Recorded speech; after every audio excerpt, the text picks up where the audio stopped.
मेरे साथ मुस्लिम personal board के प्रवक्ता सैयद कासिम रसूल इलियास साहब मौजूद हैं। उनसे एक बार जानते हैं, कोर्ट में आप मौजूद रहे, क्या कुछ रहा और लग इस तरीके से रहा था कोर्ट पूरी तरीके से आप लोगों की बहस से कन्विंस नज़र आ रहा था?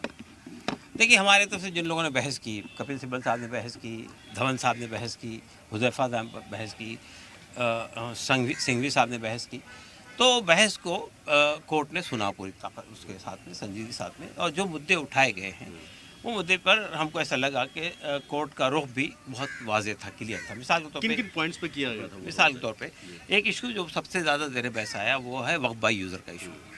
वक्फ बाय यूज़र पे जो राइडर लगाए गए हैं, मैं ये जानना चाहता हूँ कि बाज़ लोग वक्फ बाय यूज़र को समझते नहीं है। वक्फ बाय यूज़र वो प्रॉपर्टीज़ होती हैं जो मस्जिद के तौर पे इस्तेमाल हो रही है, कब्रिस्तान के तौर पे इस्तेमाल हो रही है, ईदगाह के तौर पे इस्तेमाल हो रही है, दरगाह के तौर पे इस्तेमाल हो रही है, लेकिन वो आज से कई सौ साल पहले वक्फ के लिए वक्फ की गई थी, उसके कोई कागजात मौजूद नहीं है, वो कहीं रजिस्टर्ड नहीं है, तो वो ट्रीट कर लिया गया, उसको मान लिया गया कि वो वक्फ बाय यूज़र की कैटेगरी में आती है, इस्तेमाल की वजह से वो वक्फ है। ठीक है, तो वक्फ बाय यूज़र को सबसे ज़्यादा टारगेट किया गया इस कानून के अंदर। इस कानून में ये कहा गया कि अगर कोई पहले तो वक्फ बाय यूज़र ही ख़त्म कर दिया गया था, जेपीसी की बहस होने के बाद में ये कहा गया कि जो प्रॉपर्टी वक्फ बाय यूज़र के तौर पर इस्तेमाल हो रही है, अगर उस पर कोई डिस्प्यूट नहीं है तो हम वक्फ बाय यूज़र की कैटेगरी में आज मान लेंगे, लेकिन अब उनको रजिस्टर करना पड़ेगा। 50 साल के बाद अगर कोई खड़ा हो गया उस पर आकर फिर? तो ये सवाल अदालत ने किया कि वक्फ बाय यूज़र पे जो डिस्प्यूट पहले से है वो आपका ख्याल है या आइंदा के कोई डिस्प्यूट के बारे में आप कह रहे हैं, इस पर कोई स्पष्ट जवाब नहीं आया। हाँ, तो इसका मतलब ये है कि ये बहुत ही शातिराना अंदाज के अंदर ये कानून लाया गया ताकि आइंदा भी कोई डिस्प्यूट पैदा होंगे तो वक्फ बाय यूज़र की कैटेगरी से उसको निकाल दिया जाएगा। दूसरी बात ये कि आप ये बताइए, जिनके पास कागज़ नहीं है ऐसी भी तो वक्फ बाय यूज़र है वो। अगर कागज़ होते लैंड रिकॉर्ड में, रेवेन्यू रिकॉर्ड में, और अगर वक्फ बोर्ड के साथ रजिस्टर्ड होता तो वो वक्फ बाय यूज़र की कैटेगरी में नहीं आते। तो अब अगर आपको अगर आप उनसे ये कह रहे हैं कि रजिस्टर्ड करो, तो रजिस्टर करने के लिए वक्फ का पेपर नहीं लाएंगे तो आप रजिस्टर नहीं करेंगे, रजिस्टर नहीं करेंगे तो वक्फ बाय यूज़र में शामिल नहीं होगा। तो फिर वो प्रॉपर्टी सरकार के पास जाएगी?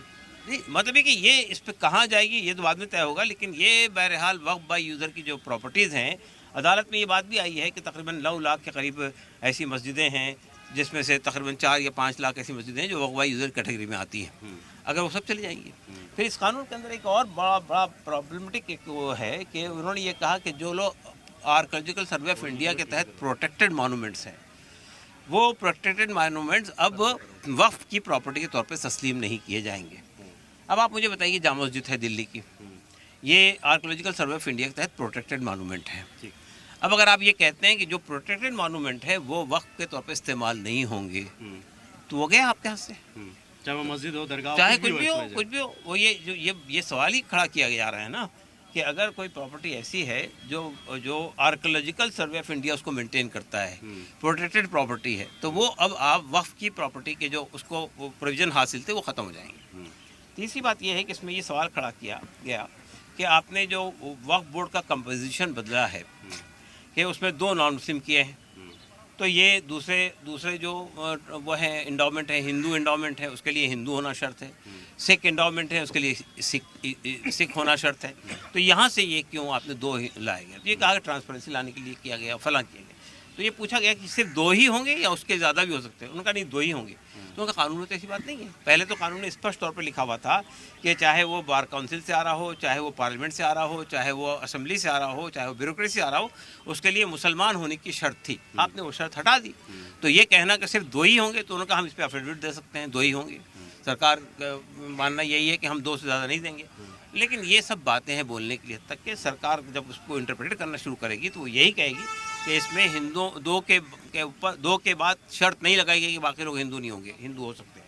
इस पर भी कोई स्पष्ट जवाब सरकारी वकील ने नहीं दिया।